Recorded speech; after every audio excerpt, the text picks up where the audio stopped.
نحمده ونستعينه ونستغفره ونؤمن به ونتوكل عليه ونعوذ بالله من شرور أنفسنا ومن سيئات أعمالنا من يهده الله فلا مضل له ومن يضلله فلا هادي له ونشهد أن لا إله إلا الله وحده لا شريك له ونشهد أن محمدًا عبده ورسوله أعوذ بالله من الشيطان الرجيم بسم الله الرحمن الرحيم فإذا قضيتم مناسككم فاذكروا الله كذكركم آباءكم أو أشد ذكرا فمن الناس من يقول ربنا آتنا في الدنيا وما له في الآخرة من خلاق ومنهم من يقول ربنا آتنا في الدنيا حسنة وفي الآخرة حسنة وقنا عذاب النار إن الله وملائكته يصلون على النبي يا أيها الذين آمنوا صلوا عليه وسلموا تسليما زما ورټول په جمع درود شریف ہے اللهم صل على محمد وعلى آل محمد كما صليت على إبراهيم وعلى آل إبراهيم إنك حميد مجيد اللهم بارك على محمد وعلى آل محمد كما باركت على إبراهيم وعلى آل إبراهيم إنك حميد مجيد ما تاسو ته د منځ مبارک بیان شروع کړو نو تقریبا داومه جمعه کله مونږ تاسو له جون را نصیب کو نو ان شاء الله اوم دا بیان وکاو زکه سم مسائل په دې بنا دي او خطاهونه زمونږ دي او صد عوام دي او سب بعضی یارانو دوستانو ته د هغې پہچان نشته معلومات نشته نو چې موږ او تاسو ځان په دې باندې پوه کړو نو چې بیا کوم عمل کوو نو چې په صحیح طریقه باندې هغه عمل وشي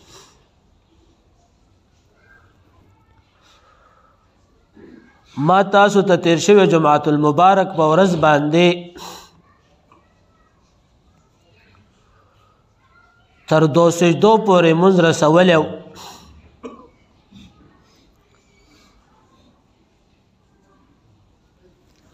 ما دا خبره تاسو ته کړې وه چې انسان کله رکوع وکړي نو د رکوع نه پس قیام کول واجب دی ودرېدل لازم دی که چېرې دی ونه درېږي خطا تې وشوه په ناپوهۍ باندې ډایرکټ سجدې ته لاړو نو په ده باندې سجده سهوه واجبه شوله دی به سجده سهوه کوي هله به بیا د ده مونځ کاملیږي پوره کېږي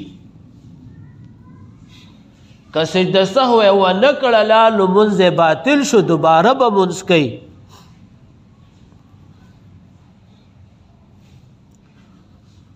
نو په ظاهره باندې مونږ تاسو ته داسې ښکاري بعضې یاران دوستان چې رکوع ته لاړ شي نو ډایرکټ رکوع نه سجدې ته ځي قیام ونه کړي واپس یې کړي نو قیام کول واپس واجب دی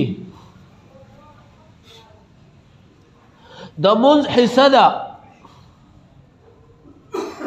منځ پې نه کاملېږي دوباره چې منځ دا دې ونه کړه نو منځ دې پروالی ونه کړ.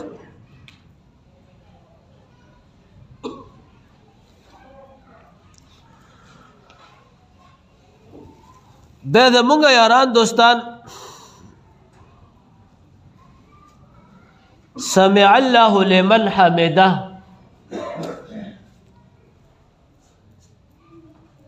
ربنا لك الحمد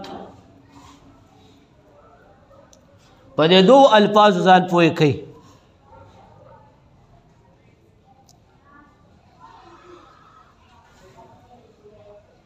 سمع اصل وی اوریدلو ته،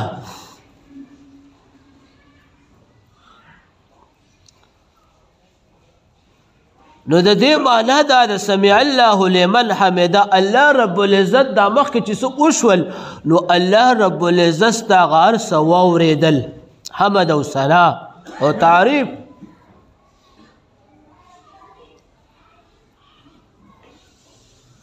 دا سوال زمانه یاران دوستان زیات کوي. بعض جماعتونو کې چې لوډ سپیکر کار نه کوي نو څوک ربنا لك الحمد وی، څوک ربنا ولك الحمد وی.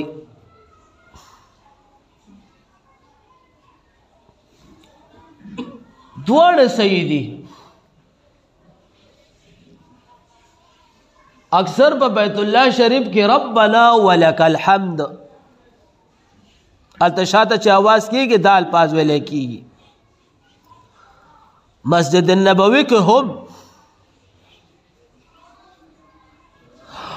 او کچا ربنا لك الحمد ویل ام ټکته.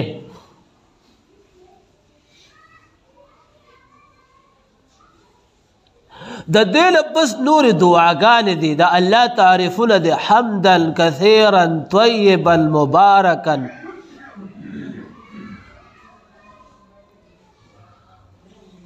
خو ستا مونځ سمع الله لمن حمده ربنا ولك الحمد که چیرې مقتدی وی امام پس مونځ کوي مقتدی دی نو دا مقتدی به هم ځان سره ګوره. بعضې یاران دوستان نه وی هغې صرف ربنا لك الحمد وی. سمع الله لمن حمده دا به امام خو په ښکاره وی او مقتدی به ځان سره پټ وی.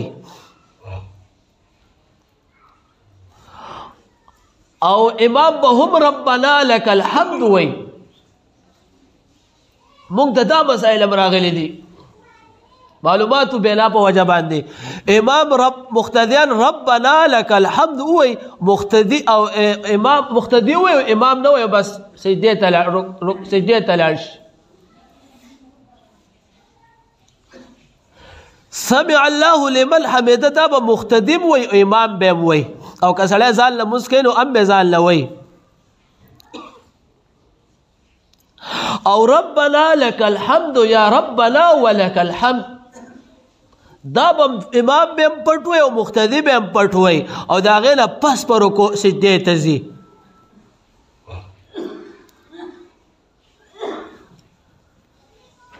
په مونږ باندې په مونځ کې بندیز د الفاظ ویل په امام سره صرف د قرات بندي. قرات مونږ په عربی کې دې ته وایو تر الحمد نواله تر ولدوالین پورې او سرت دا به امام وی. مقتدی د دې سره کار نشته.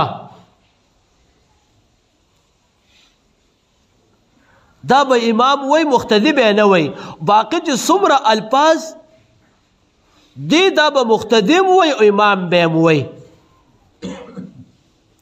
ځکه په دې دوه کې صریح احادیث موجود دي، قرآن کریم موجود دی.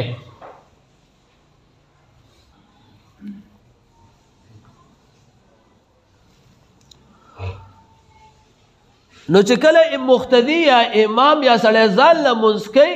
د رکوع نه واپس شي سمع الله لمن حمده ربنا لك الحمد یا ولك الحمد دا چې دی وی نو یې دی به قیام ته ورسېږي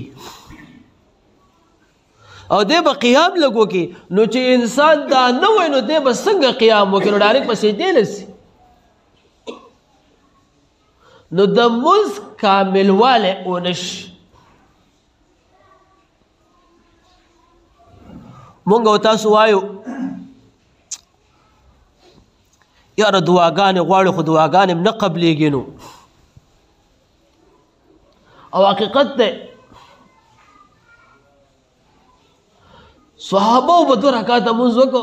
څه حادثه به راله څه په کور کې واقعات به راپېښ شول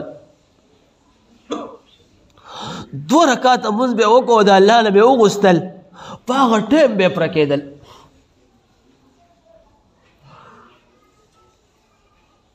بخاری کې احادیث مبارکه دي ځای په ځای راغلي او تاسو به باندې په دې فضل اعمال کې هم شته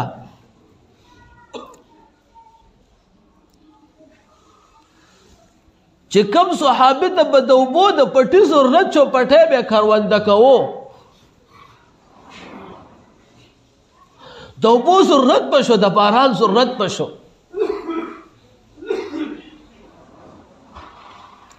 او دغه ټیم باندې به 2 رکعاته مونځ وکړو الله ته به وژړل او په دغه ټیم باندې به الله په هغه پټي باران وکړو د هغه صحابي پټی به کرونده شو نور به باران نه و یو په هغه دره باندې باران وشو نو د هغې ضرورت به الله پوره کړل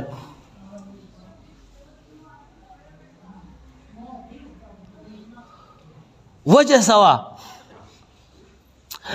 هغې منځونه په کامل طریقه و هغې چا څه ویل په هغې پوهېدل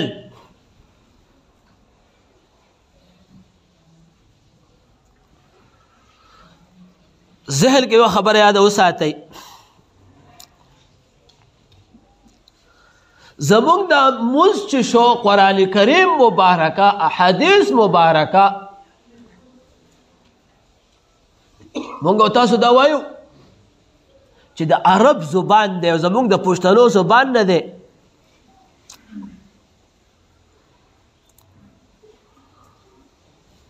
خو یا ساتئ ګورئ په دې الفاظو باندې په صحیح معنو هغې هم نه پوهېږي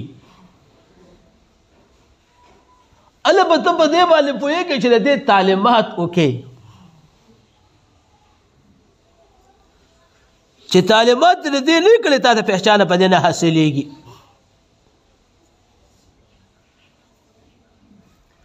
نو نن معاشره کې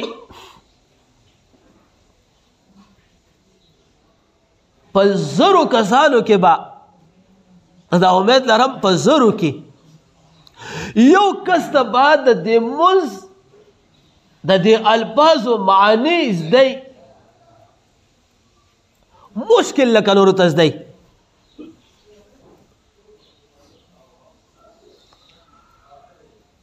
موږ د دې خبرو تپوسونه کوو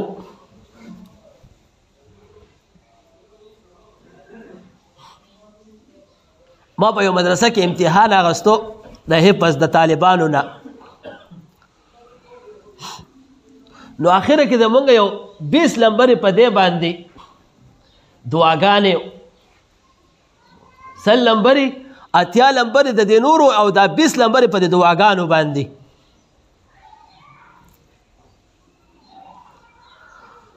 نو ما به ورته ویل ما زمونږ د رسول الله صلی الله علیه وسلم سب نوم مبارک دی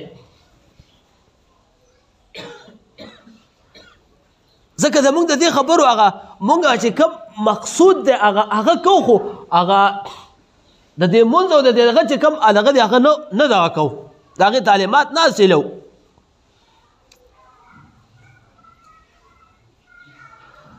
نو چېرته په یو 20 کسانو کې راته 2 کسانو وویل چې چا به راته مجتبا ویل او چا څه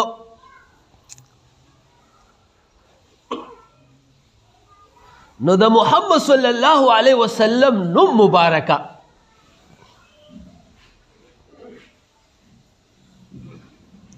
زموږ په فهم کې نه راځي بیا مې مختمم ته آواز وکړم راشه دی شاګردان له خو د رسول الله صلی الله علیه وسلم مبارکه نوم نه ورځي نو هغه سره کوته کو نو شروع په وکړه وای تاسو قرآن یې پس کو تاسو له عالم نه درځي مونږ ډېر یاران دوستان هغه د دې موضوع الفاظ له اهمیت نه ورکو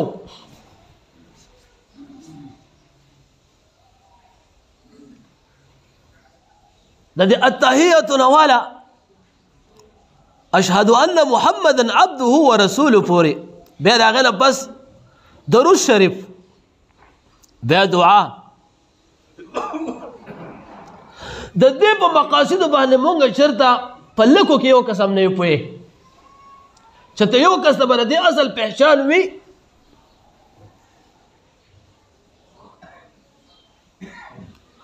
نور د دې مفهوم باندې مونږ ځان نه پوهیو نو چې مونږ تاسو ځان د دې مونځ په دې مفهوم په دې معنو باندې پوه کړو او یاد ساتئ ګوره دا د جمعې د دې خطبې ځای نه دی چې ملا صاحب مونږ ته به دا زده کې د دې به مونږ هر سړی تکل کوو مونږ د دنیا معاشره کې لګیا د هر سره لپاره همت کوو کوشش کوو کاروبار کوو روزګار کوو یو یو لفظ چې مونږ صحیح طریقې سره زده کوو انشاءالله زه میاشت کې به اندر کوري یو لفظ د دې څه مطلب دی څه معنی ده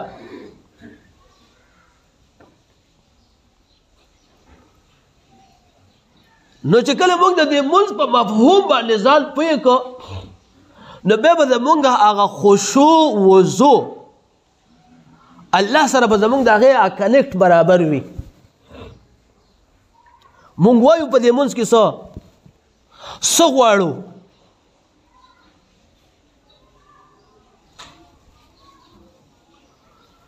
نو سمع الله لمن حمده ربنا ولك الحمد نو دا په مقتدی او په امام دواړو باندې لازم دی ښه دا به مونږ وایو د هغې نه پس به بیا سجدې ته ځو نو تاسو ته ما دا ویلي او تېر شوي جماعت المبارک په ورځ باندې چې دواړه سجدې علماو لیکلي دي فرض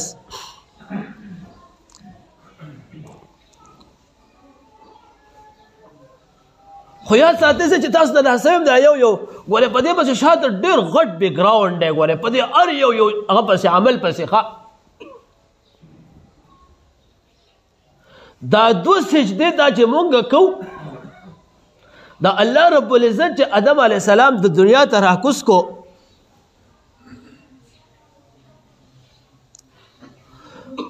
نو لاول تیاره وه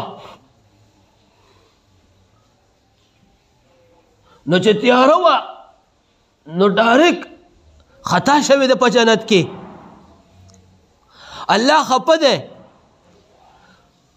نو آدم علیه السلام په دې پوهېدو چې الله رب العزت ما نه خوشحالېږي ما به معاف کوي په سجده باندې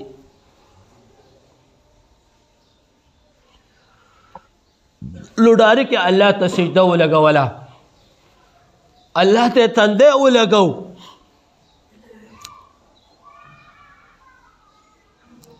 خو دا سجده داسې ورکوټې نه وه دا یې لګولې وه او الله ته په دې سجده کې په فریاد و چې یا الله خطا شوې ده دا کومې دنیا ته راکوشم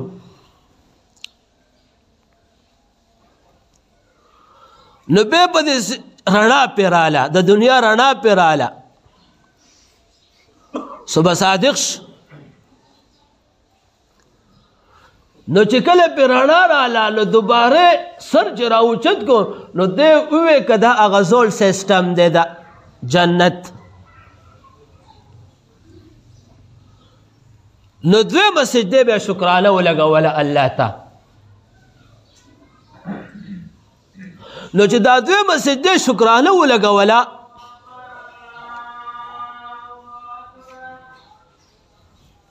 نو بیا ورته جبریل علیه السلام را چې اوس به تاله الله یو نوی اجول او الله ګناه خطا معاف کړه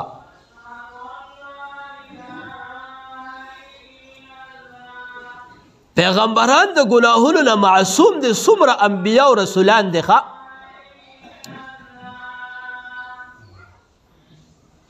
مونږ بعضې یاران دوستان آدم علیه السلام متعلق دا الفاظ کو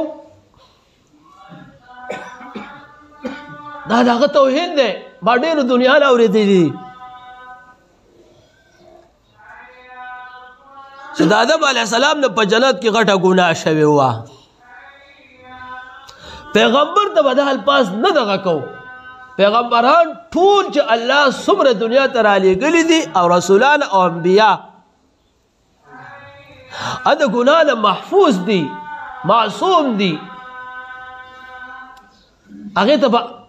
الفاظ ته داسې خطا وشل هغې ته به د خطا الفاظ کو او په هغې کې هم د الله خپل راز وي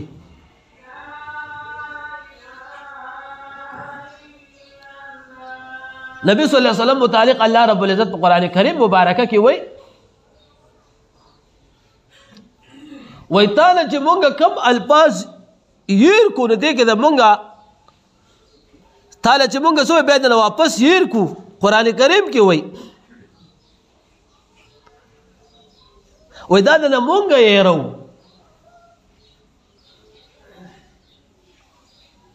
نو څومره چې خطا وشي نو دې کې د الله خپل راز وي د رسول او د نبي دپاره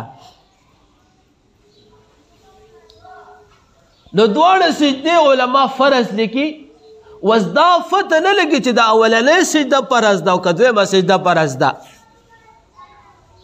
نو علما لیکي چې دې کې یوه واجب ده یوه پکې فرض ده نو مونږه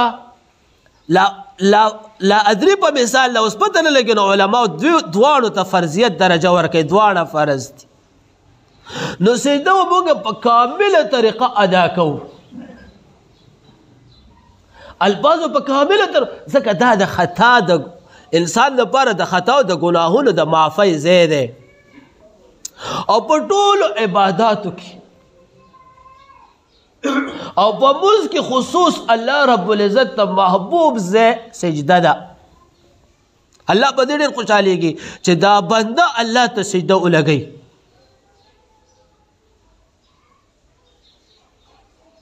او بیا دې کې د الله سره زړه ولګو سبحان ربي الاعلی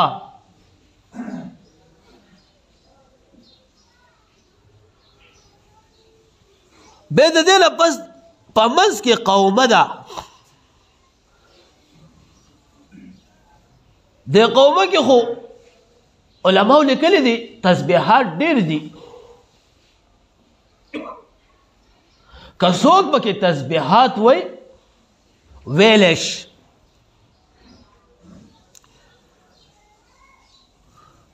خو قومه به اوږده نه کوي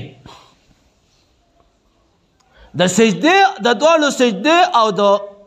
ندینه مقدار کې کم کوي خو قومه لازم ده واجب ده مونږ به داسې نه کوو چې دا مونږ ډېر حضرات یاران دوستان داسې ګدلي دي قومې ته راوچت شوی نه یو ډایرک واپس سجدې له تلی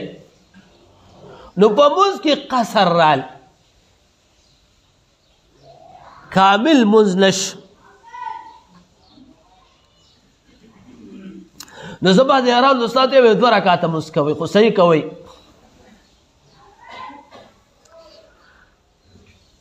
زمونږ سره چې څوک اپس کوي زه ورته دا وایم زه هم یو آیات مبارکه زده که خو صحیح زده که د علم یو باب زده که ټول کتاب پتا لازم نه ده چې ته ټول کتاب زده کې که ټول کتاب سر ته ورسې یو صفت زده که خو صحیح زده که نو زه دا وایم ټولو مسلمانانو یارانو دوستانو ته چې صحیح مونځ مونږ ادا کړو چې الله ته قبول شي نو انشاءالله ټایم نشته آینده جمعه که خیر و زندگی و تحیه کې به خبره درته کوم التحیات لله والصلوات والطیبات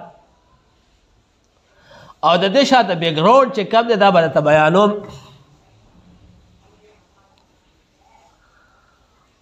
او بیا دې کې څه خبرې دي نو مونږ او تاسو کوشش وکړو چې دا مونږ خپل زده کړو د دې الفاظو مفهوم زده کړو معنی ګوره د الفاظو الله ته معلومه دي ښه زمونږ په دې علماو کې یو ښایسته عالم مدینه یونیورسټۍ ته اغوستلی سعودي عرب ته نو هغې ورته یو کوېسچن تیار کړی و یو سوالي دغه چې دا به پې کوو نو هغه چې هلته لاړ تپوس یې د مدینه یونیورسټۍ کې وکړو مونږ اورېدل چې تاسو د قرآن کریم په الفاظو په معنو ډېر ښه پوهېږئ د معلم الدینو د پاکستانو وای د قرآن کریم د دې الفاظ په معنو باندې الله پوهېږي هېڅوک نه پوهېږي په دنیا کې مونږ یې مفهوم بیانو نو مونږ به د دې مونځ مفهوم زده کوو په معنو یې الله پوهېږي نو الله دې ما تاسو ټولو د عمل کولو توفیق را نصیب کړي واخر دعوانا ان الحمد لله رب العالمين